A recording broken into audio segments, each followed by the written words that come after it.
Graça e paz, meus amados. Feliz por você estar conosco aqui mais uma vez na primeira aula deste próximo trimestre. Na verdade, não é o próximo trimestre, já estamos no trimestre. Eu esqueci que nós estamos no mês de julho já. E este trimestre compreende julho, agosto e setembro. E nós estamos aqui no trimestre sobre os princípios divinos em tempo de crise. E nessa primeira aula, que é já nesse próximo domingo, nós vamos aprender e ela vai nos mostrar como os crentes fiéis brilham como a luz resplandece no meio de uma geração corrompida e perversa. Assim era Daniel quando no ano 606 a.C. foi levado cativo para a Babilônia, ainda muito jovem, ele tinha aproximadamente 15 anos de idade.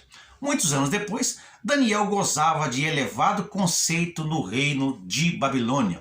E você ainda vai ver como a oração pode nos levar a um despertamento que move a mão de Deus sobrenaturalmente sobre nós. Mas é depois da vinheta.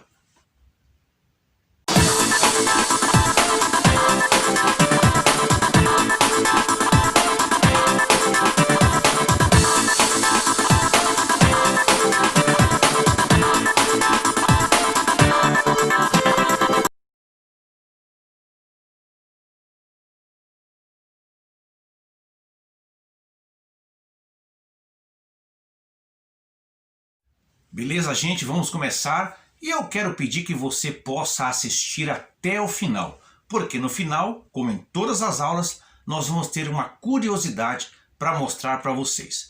Gente, lembrando que as nossas aulas da Escola Bíblica Dominical são apenas um apoio, um subsídio. Eu não sigo aqui tópico a tópico da lição, como a maioria dos professores fazem e devem fazê-lo em sala de aula, né? Mas muitos irmãos, nós temos centenas de irmãos que gravam em todo o Brasil aí, eles já fazem esses seus canais. Eles entram aqui, comentário, tópico 1, subtópicos, tópico 2, subtópicos, tópico 3, subtópicos, e assim eles vão lecionando, né, cada um da sua forma. Eles já fazem isso nos seus canais, então eu penso que a leitura da revista, ela deve ser feita pelo aluno em casa. Portanto, aqui nós damos apenas alguns complementos que podem ajudar a enriquecer a sua aula, tanto como professor, como sendo aluno. O importante, pedagogicamente, é atender aos objetivos da lição que são propostos pela CPAD em cada lição, especificamente na revista de mestre. Não é? Então é por isso que eu prefiro, não é? Sempre eu prefiro estudar na revista do aluno, para que eu mesmo possa pesquisar e buscar os meus próprios subsídios que amparem a lição.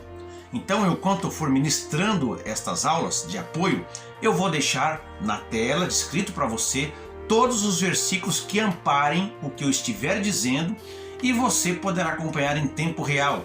E caso você queira fazer o seu esboço, você pode pausar o vídeo e você pode parar para anotar as referências bíblicas que eu for deixando, que geralmente boa parte são referências que já são dadas pelo autor da revista, mas eu também busco muitas outras referências que corroborem com o título da lição.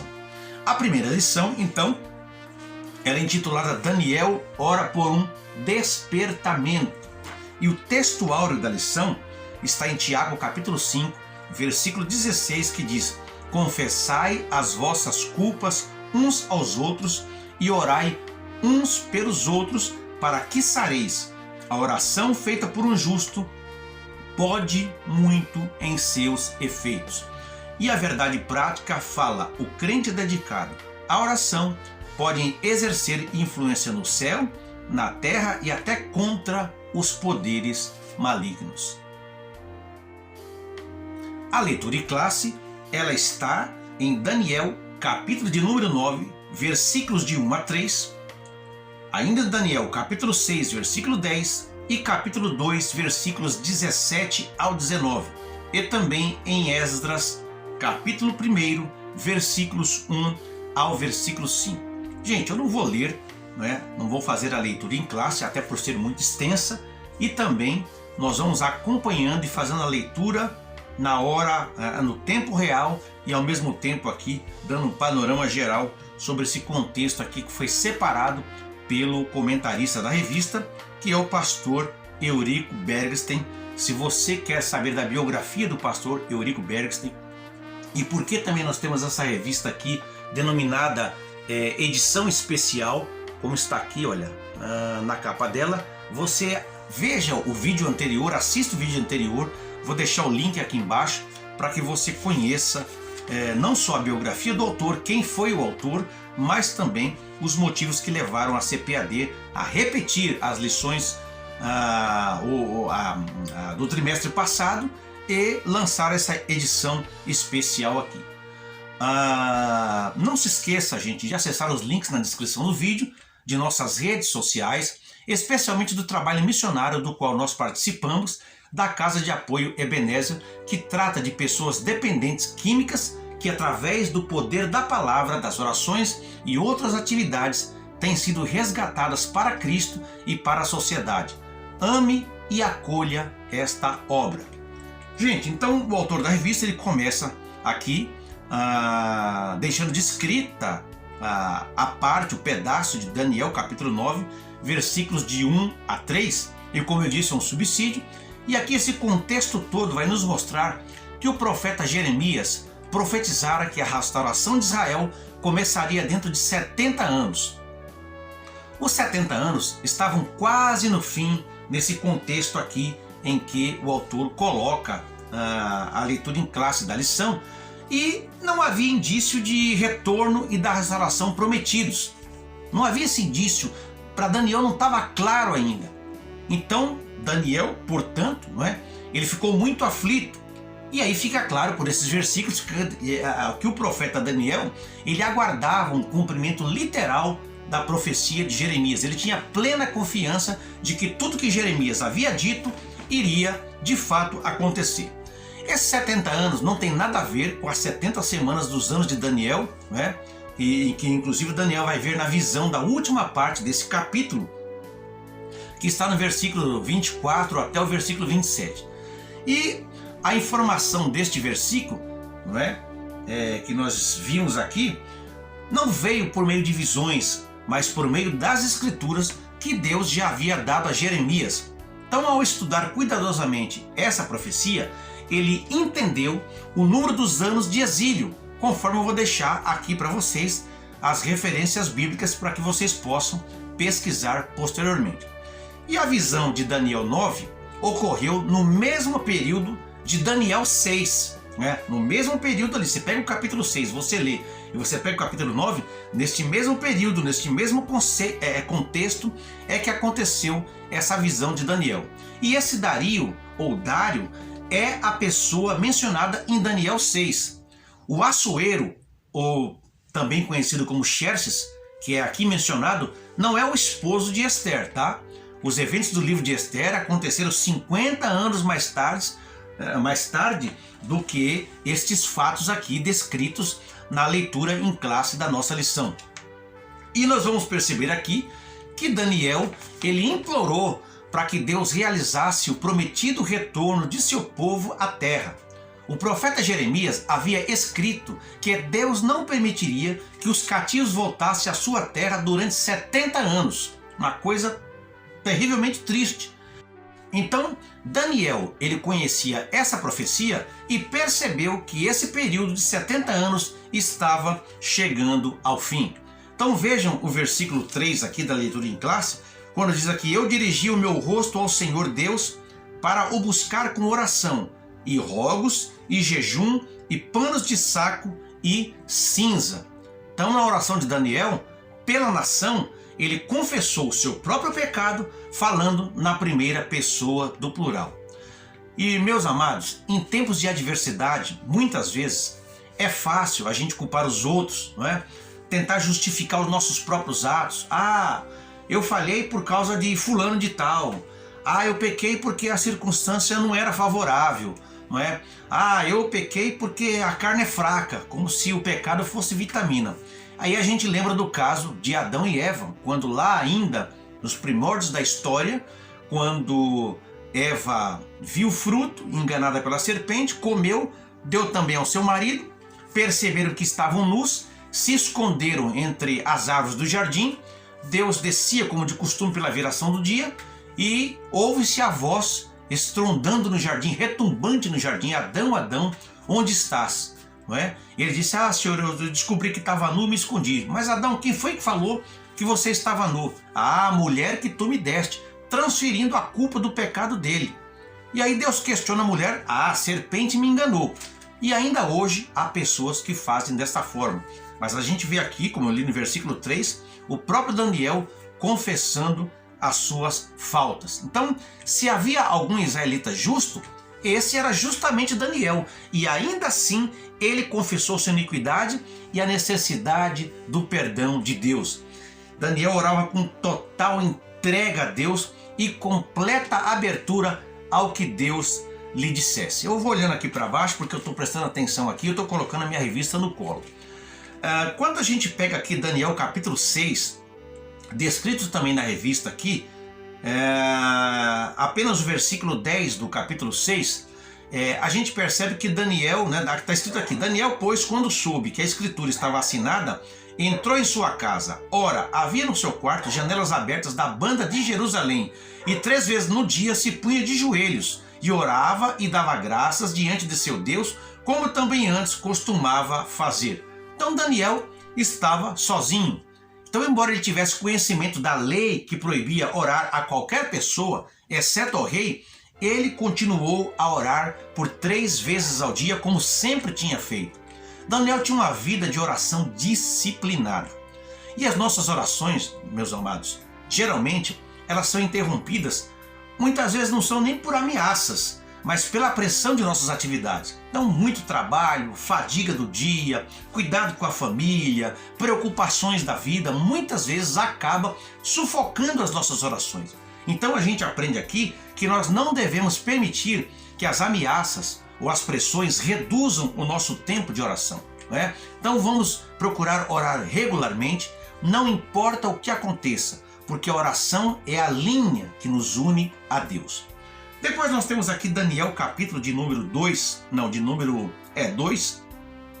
versículos 17, 18 e 19, que vai dizer o seguinte: então Daniel foi para sua casa e fez saber o caso a Ananias, Misael e Azarias, seus companheiros, para que pedissem misericórdia ao Deus do céu sobre este segredo, a fim de que Daniel e seus companheiros não perecessem com o resto dos sábios da Babilônia.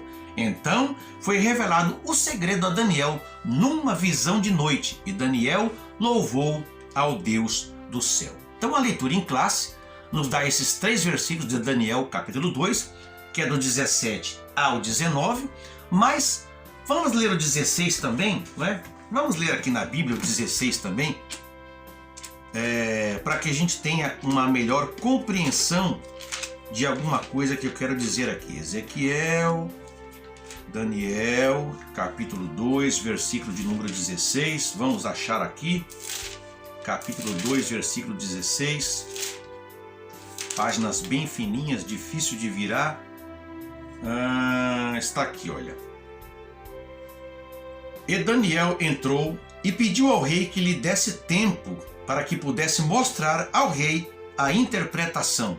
Então, versículo 16 aqui nos dá uma compreensão melhor. Então, Daniel percebeu que a sabedoria humana era insuficiente para poder atender à solicitação do monarca. Somente a revelação divina poderia promover ou prover para Daniel a resposta. Daniel e seus 3 amigos, sendo recém-formados, eles não foram chamados perante o rei quando o rei se irou, porque os sábios os agoureiros, né, os prognosticadores ali do reino, não conseguiram interpretar o seu sonho. Eles não foram chamados ali com os outros sábios, mas o decreto que o rei lançou de matança também estava incluindo Daniel e seus 3 amigos. Por isso que ele foi ter com o rei e pediu que desse um tempo para orar e também para receber o auxílio divino. Daí os 4 jovens buscaram ao Senhor em oração e aguardaram a sua revelação. Então vocês notam aí que Daniel, ele estava passando por um momento crítico. Imagine você comparecer diante de um rei poderoso, temperamental, não é? Que hoje alguns chamariam de... como é que fala quando aquela pessoa tem duplo sentido? Ela é uma pessoa... Eu já lembro o nome já. Uma pessoa que tem duplo sentido de humor, não é? E aí, irado, e que acabou de ordenar a morte de todos os sábios. Imagine comparecer perante o rei. Então, não foi essa ordem que ele deu sobre todos os sábios do reino? A gente vê que sim, e Daniel não recuou com medo, mas confiante, ele acreditou que Deus lhe daria tudo o que o rei desejava saber. Quando o rei, então, lhe deu aquele tempo para descobrir a resposta, Daniel se reuniu com seus 3 amigos e eles oraram. Meu querido irmão, eu sei que muitos de nós estamos passando aí por lutas tremendas, lutas travadas, não é? Que nos trazem muitas vezes angústia, que nos trazem tristeza. Mas eu digo a vocês, alunos, professores, amigos da IBD, quando você se encontrar em uma situação difícil, compartilhe as suas necessidades com amigos de confiança. Pessoas que creiam no poder de Deus. A oração ela é mais eficaz que o pânico. O pânico ele confirma a nossa impotência, mas a oração confirma a nossa esperança em Deus. A confiança que Daniel tinha em Deus não apenas salvou sua própria vida, mas também a de seus 3 amigos e de todos os outros sábios da Babilônia. A gente vê aqui no versículo 19, por exemplo, que foi revelado o segredo a Daniel numa visão de noite, e Daniel louvou ao Deus do céu. Então, Daniel, que pediu que Deus lhe revelasse o sonho de Nabucodonosor, teve uma visão do sonho, a oração de Daniel acabou sendo atendida, e antes de correr até o Arioque, que era lá o empregado do rei, né, que era o eunuco do rei, com essa notícia, Daniel dedicou algum tempo a Deus para louvar a Deus, para dar a Deus crédito por toda a sabedoria e o poder, agradecendo a Deus por ter atendido o seu pedido. E aí, eu faço uma pergunta para você que eu também faço para mim. Como é que você se sente quando as suas orações são atendidas? Né? Entusiasmado? Surpreso? Aliviado?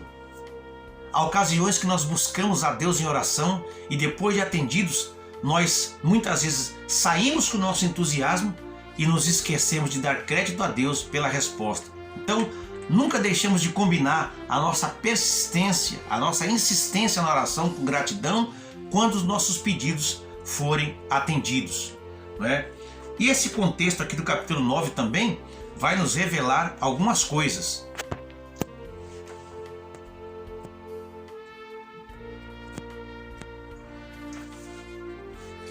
Que Daniel era o homem da intercessão. Então a gente pode definir a intercessão como uma oração contrita e reverente, com fé e perseverança, mediante o qual o crente suplica a Deus em favor de outra pessoa ou pessoas que extremamente necessitem da intervenção divina. A gente percebe aqui que a oração de Daniel, nesse capítulo 9, é uma oração intercessória, pois ele ora contritamente em favor da restauração de Jerusalém e de todo o povo de Israel. A Bíblia nos fala da intercessão de Cristo e do Espírito Santo e de numerosos santos homens e mulheres do Antigo e do Novo Testamento. Eu fico pensando, gente, será que Jesus precisava de orar, sendo Filho de Deus? Será que o Espírito Santo precisa de interceder, sendo ele também Deus? Então, o que diz a Bíblia sobre a intercessão de Cristo e do Espírito Santo? Jesus, no seu ministério terreno, orava pelos perdidos os quais ele viera buscar e salvar. Chorou quebrantado por causa da indiferença da cidade de Jerusalém. Orava pelos seus discípulos, tanto individualmente como pelo grupo todo. Orou até por seus inimigos quando pendurado na cruz. E um aspecto permanente do ministério atual de Cristo é o de interceder pelos crentes diante do trono de Deus. João refere-se a Jesus como um advogado para com o Pai. A intercessão de Cristo é essencial à nossa salvação. Sem a sua graça, misericórdia e ajuda que recebemos mediante a sua intercessão, nós nos desviaríamos de Deus e voltaríamos à escravidão do pecado. O Espírito Santo também está empenhado na intercessão. Paulo declara: não sabemos o que havemos de pedir como convém, mas o mesmo Espírito intercede por nós com gemidos inexprimíveis. O Espírito Santo, através do Espírito do crente, intercede segundo Deus. Portanto, Cristo intercede pelo crente no céu e o Espírito intercede dentro do crente na terra. E a intercessão do crente? Como que deve ser? A Bíblia refere-se constantemente às orações intercessórias do crente e registra numerosos exemplos de orações notáveis e poderosas. No Antigo Testamento, os líderes do povo de Deus, tais como os reis, profetas e sacerdotes, deviam ser exemplos na oração intercessória em prol da nação. Exemplos marcantes de intercessão no Antigo Testamento são as orações de Abraão em favor de Ismael e de Sodoma e Gomorra, as orações de Davi em favor de seus filhos e as de Jó em favor de seus filhos também. Na vida de Moisés, temos o exemplo supremo no Antigo Testamento quanto ao poder da oração intercessória. Em várias ocasiões, ele orou intensamente para Deus alterar a sua vontade, mesmo depois de o Senhor declarar-lhe aquilo que ele já resolvera executar. Por exemplo, quando os israelitas se rebelaram e se recusaram a entrar em Canaã, Deus falou a Moisés que iria destruí-los e fazer de Moisés uma nação maior. Moisés então levou o assunto ao Senhor em oração e implorou em favor dos israelitas. No fim da sua oração, Deus lhe disse: conforme a tua palavra, lhe perdoei. Então, meus amados, a gente vê aqui como é importante a oração intercessória. E em o Novo Testamento? Em o Novo Testamento, nós vamos ver aí a apresentação de mais exemplos ainda de orações intercessórias. Os evangelhos registram como os pais e outras pessoas intercediam com Jesus em favor dos seus entes queridos. Os pais rogavam a Jesus para que curasse seus filhos doentes. Um grupo de mães pediu que Jesus abençoasse seus filhos. Certo homem de posição implorou, pedindo a cura de seu servo. E a mãe de Tiago e João intercedeu diante de Jesus em favor deles. A igreja do Novo Testamento intercedia constantemente pelos fiéis. Por exemplo, a igreja de Jerusalém reuniu-se a fim de orar pela libertação de Pedro na prisão. A igreja de Antioquia orou pelo êxito do ministério de Barnabé e de Paulo.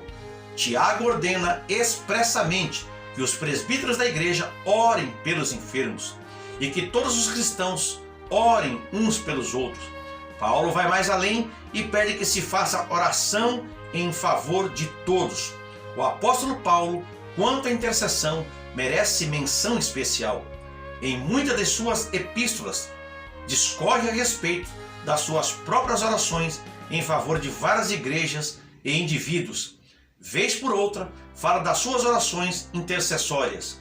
Ao mesmo tempo, também pede orações das igrejas por ele, pois sabe que somente através dessas orações é que seu ministério terá plena eficácia. Portanto, meus amados, nós começamos a perceber o valor da oração intercessória.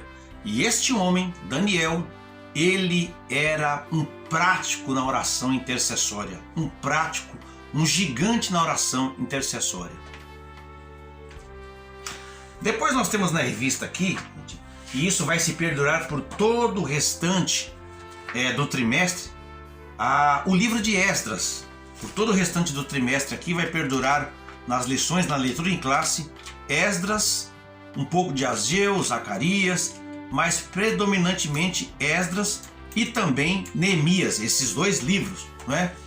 E nós queremos dar aqui também um panorama geral, em cada uma das lições, um pouquinho do panorama geral do contexto do livro de Esdras. Este livro foi escrito para demonstrar a providência e fidelidade de Deus na restauração do remanescente judaico que voltou do exílio em Babilônia. Deus moveu os corações de 3 diferentes reis persas para ajudarem o povo de Deus a regressar à pátria e repovoar Jerusalém e a reedificar o templo. Proveu líderes espirituais e capazes para conduzir o remanescente que retornava a um avivamento espiritual no culto a Deus, na dedicação à palavra divina e no arrependimento por causa da infidelidade do povo de Deus. E aí nós vemos aqui a leitura de Esdras capítulo 1, versículos de 1 a 5.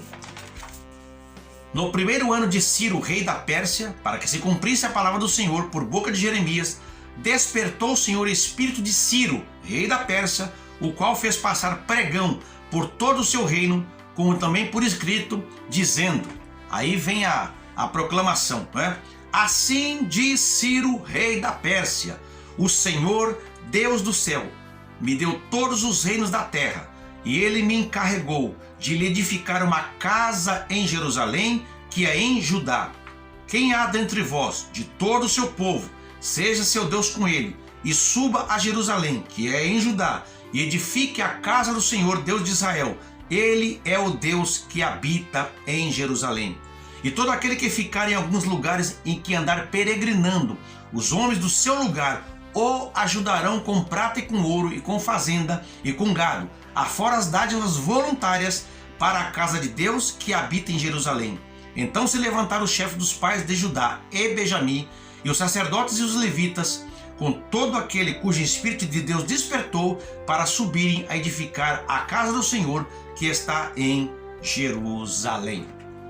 Então, essa história aqui, iniciada em Esdras 1, vem logo depois de 2 Crônicas, capítulo 36, versículos 22 e 23.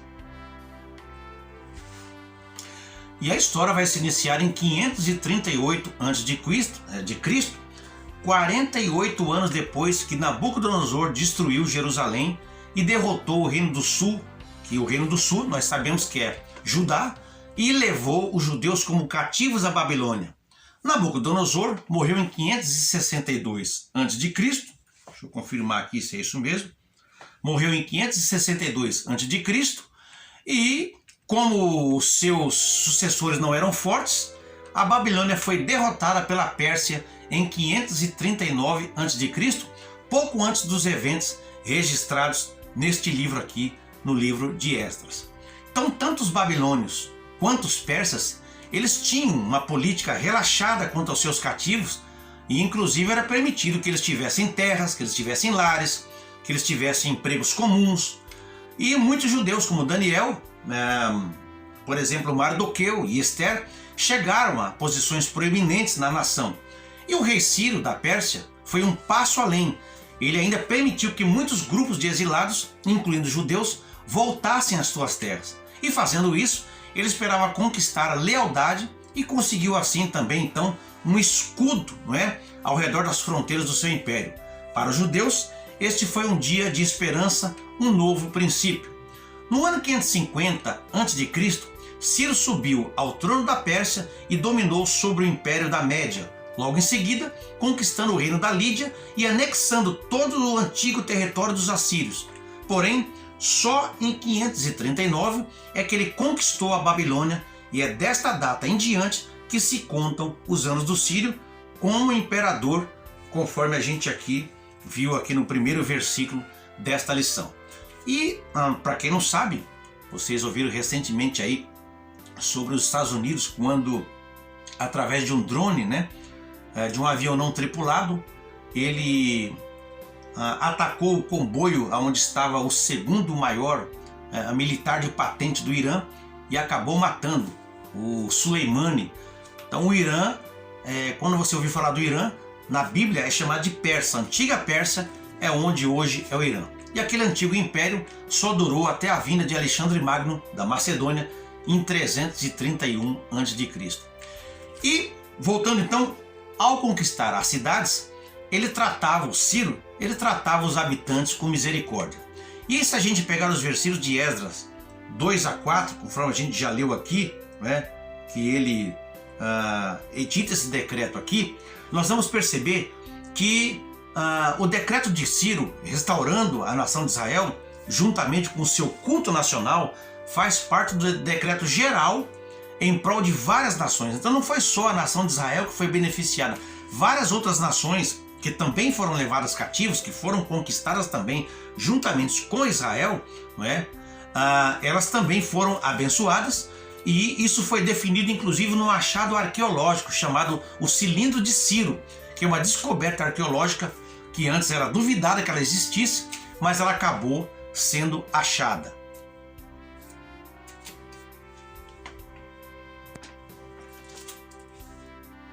O cilindro de Ciro, encontrado em uma escavação na Babilônia, é um cilindro de cerâmica de 23 centímetros de comprimento, inscrito em caracteres cuneiformes.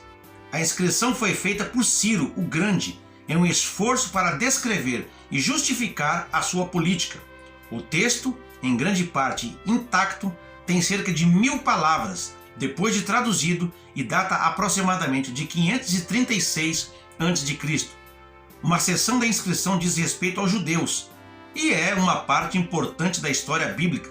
Ciro decidiu reverter a política de deportação que os babilônios e assírios haviam seguido antes dos persas. Ele permitiu que todos os cativos que foram arrancados de suas terras voltassem aos seus lares. Ele também devolveu as imagens dos deuses a seus santuários originais e ajudou os vários grupos a reconstruir os templos de seus deuses. Assim está claro que o decreto de Ciro, que permitia que os jovens e os judeus especialmente voltassem à Palestina, era parte dessa nova política. Este achado de arqueologia é uma confirmação a um esclarecimento notável das Escrituras. E aí, cada decreto recebia uma fraseologia aceitável ao povo que dele se beneficiava. Então, uma das coisas que a gente pode perceber aqui, e que a corrente teológica maior, há uma dúvida de que Ciro fosse crente no Senhor. Ou seja, o fato de Ciro testemunhar a soberania de Deus foi para ele provavelmente apenas uma formalidade, já que o cilindro de Ciro, que eu acabei de citar aqui, sobre o que estava descrito nele, que foi essa descoberta arqueológica que nós mostramos, diz coisas semelhantes de outros deuses também. O mesmo que ele disse ao Deus do céu, ele diz de outros deuses também. Então veja que ele fala, no versículo 3 aqui, quem há entre vós de todo o seu povo, seja seu Deus com ele. Aliás, até aqui, olha, está escrito errado, né? Tá vendo? Deixa eu colocar aqui mais na frente, ó. Deus está com D maiúsculo. E esse Deus aqui, na verdade, foi um erro aqui da equipe de redação pedagógica da CPAD. O rei Ciro não está falando do Deus do céu aqui. Quem há entre vós, de todo o seu povo, seja seu Deus com ele. Aqui Deus é com D minúsculo, não maiúsculo como está aqui. E suba a Jerusalém, que é em Judá, e edifique a casa do Senhor, Deus de Israel. Aí sim, o Deus de Israel, sim, aí é com D maiúsculo. Ele é o Deus que habita em Jerusalém. Novamente Deus, aí sim, D maiúsculo. Então, mas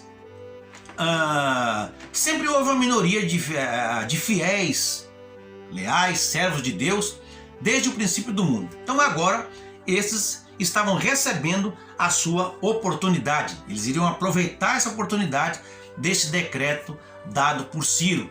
Então Ciro fez a proclamação, permitindo o seu retorno, e deu proteção a eles, deu dinheiro, deu objetos do templo que haviam sido retirados por Nabucodonosor. E aqui dá pra gente tirar uma lição também. Quando você enfrentar situações difíceis, quando você se sentir cercado, em desvantagem, dominado ou então vencido, lembre-se de que o poder de Deus não é limitado pelos nossos recursos. Ele pode usar qualquer pessoa para realizar os seus planos. Então veja aqui no versículo 4, como eu já li, que a providência de Deus, dá uma olhadinha na sua lição no versículo 4, a providência de Deus muitas vezes tem dirigido pessoas que não eram do seu povo a ser instrumentos seus em fases importantes da sua obra. Então você pode perceber isso aí no êxodo da escravidão, vou deixar a referência bíblica aí, na restauração do cativeiro, que é o nosso contexto aqui, no início da proclamação do evangelho pela igreja primitiva. Então, portanto, Ciro, ele tratou Israel da mesma maneira que tratou os seus outros povos vassalos. O propósito dele era pôr os deuses desses povos a seu serviço.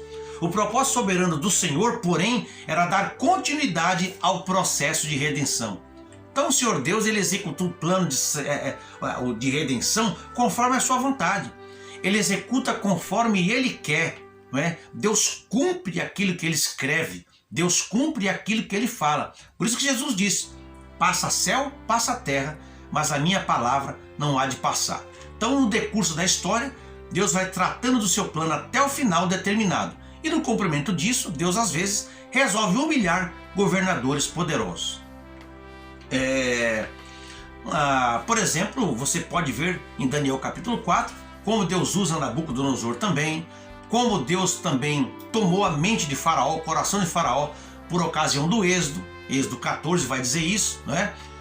E você vai ver, por exemplo, em Êxodo capítulo 12, versículo 35 e 36, que quando os egípcios despediram o povo de Israel para seguir no Êxodo, para entrar no deserto, aí os egípcios despediram Israel com muitos presentes. E o próprio Belsazar em Babilônia, em Daniel capítulo 5. Né? Então, quando Deus ele interfere na história, ele pode humilhar reis, mas ele pode também elevar um dirigente internacional, como o rei Ciro em questão, a fim de cumprir a sua palavra e realizar os seus propósitos. E ao despertar o espírito de Ciro para que ele fosse benevolente com todos os vencidos e exilados, Deus ele fez cumprir a tempo a sua promessa feita através do profeta Jeremias. Isso se nós formos ver aí Provérbios capítulo 21 e o versículo 1, eu vou deixar a referência, depois você dá uma lida lá, né? Você vai ver declarado que o coração do rei é como ribeiros de água nas mãos do Senhor. A tudo quanto quer o inclina, a fim de garantir a marcha contínua da redenção e desfecho da história. Então essa proclamação de Ciro permitiu que os judeus trabalhassem juntos para completar a intensa tarefa de reconstrução do templo. Então alguns trabalharam, por exemplo, nessa reconstrução do templo, a gente vai ver isso mais para frente, né? Na lição de número 4, na reconstrução, na própria reconstrução, outros operaram as linhas de suprimento e as empreitadas significativas, né, sempre vão requerer um trabalho em equipe.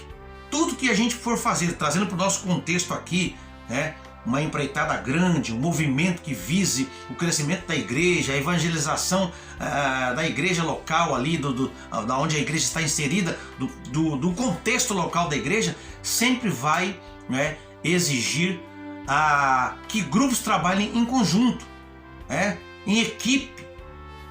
Nós precisamos aprender isso, a lição da união e da unidade. Então cada função ela é vital para a conclusão da tarefa. Então quando você receber a instrução de servir, faça isso fielmente, como um membro da equipe, não importando quem vai receber o crédito.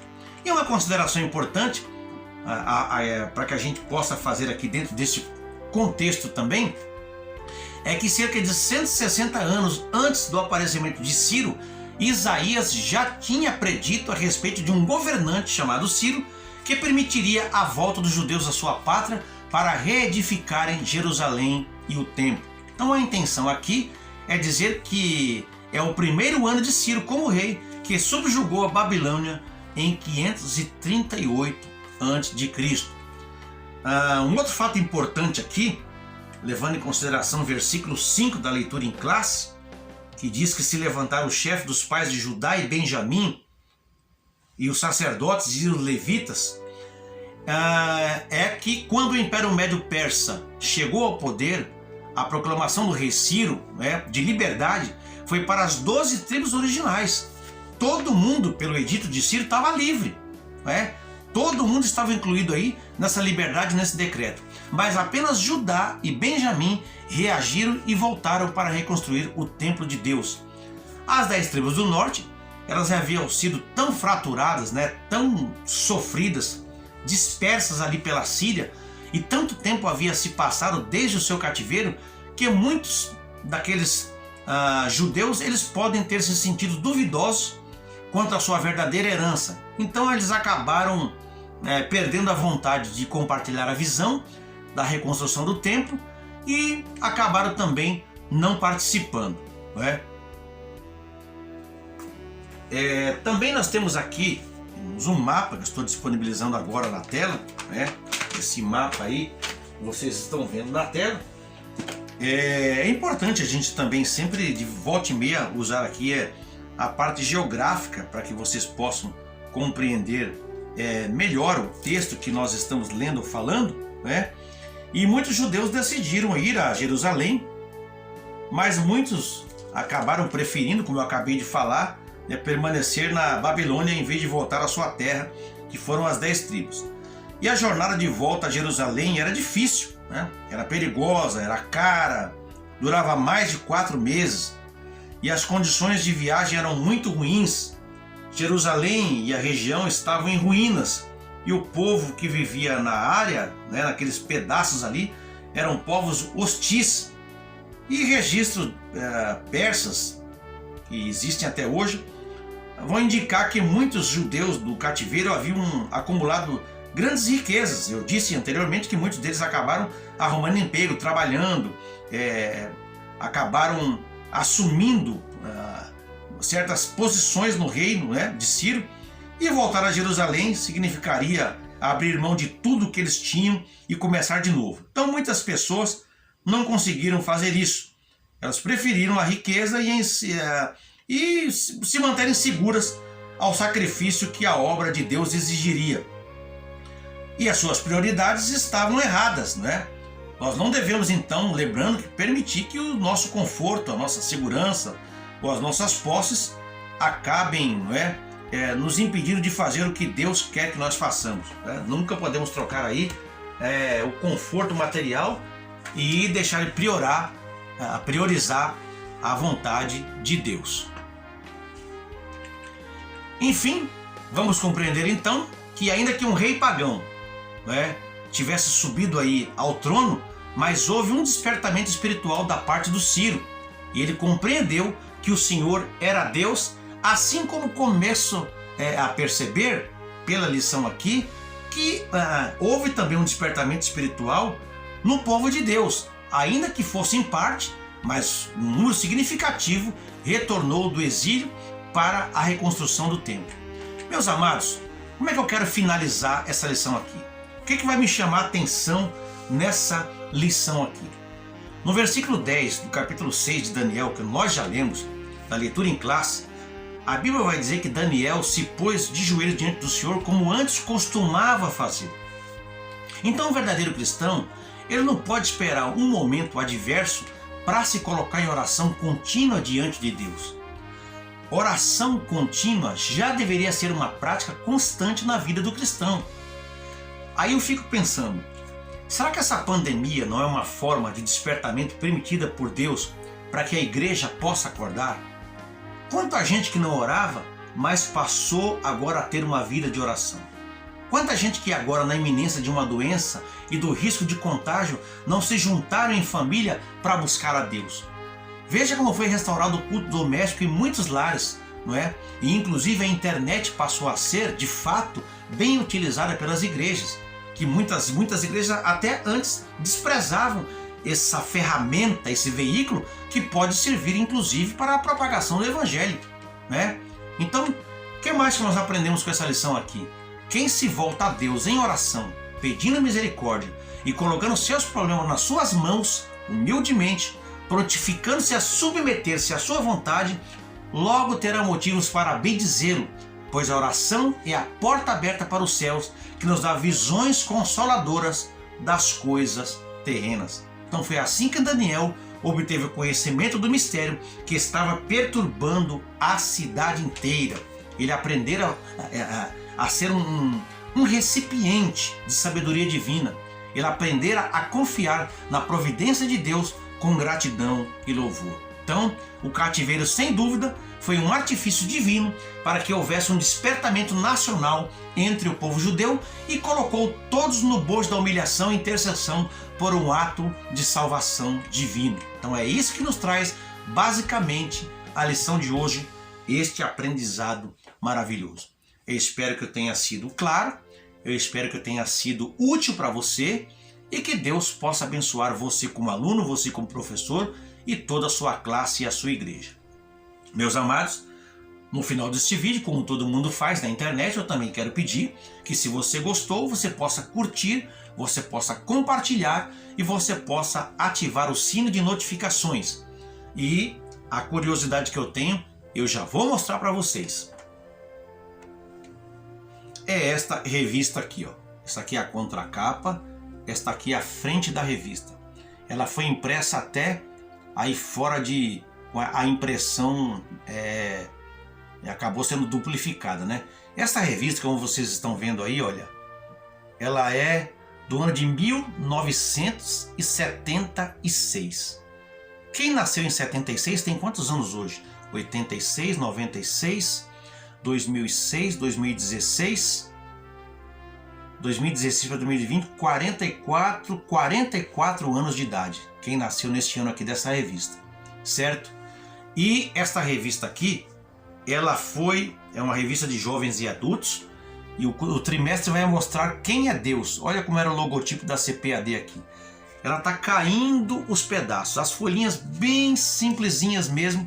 Olha, eu vou abrir para vocês aqui, ó, porque o tipo do papel era muito frágil, muito fraco, ele vai se despedaçando, né? Nós não tínhamos essa tecnologia que nós temos hoje aqui para a fabricação do papel. E o escritor dessa revista aqui, tá aqui o nome da minha mãe, né? Já dorme no Senhor faz 5 anos, morreu aos 75 anos de idade.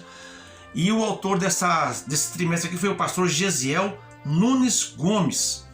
Então, é uma das relíquias que a gente guarda, que a gente tem. E toda a nossa aula de escola dominical aqui eu vou sempre mostrar uma das relíquias que a gente tem, que a gente guarda até hoje com muito carinho. Inclusive eu quero tirar uma cópia, procurar uma gráfica, uma Alpha Graphics da vida aí, não fazendo comercial, né?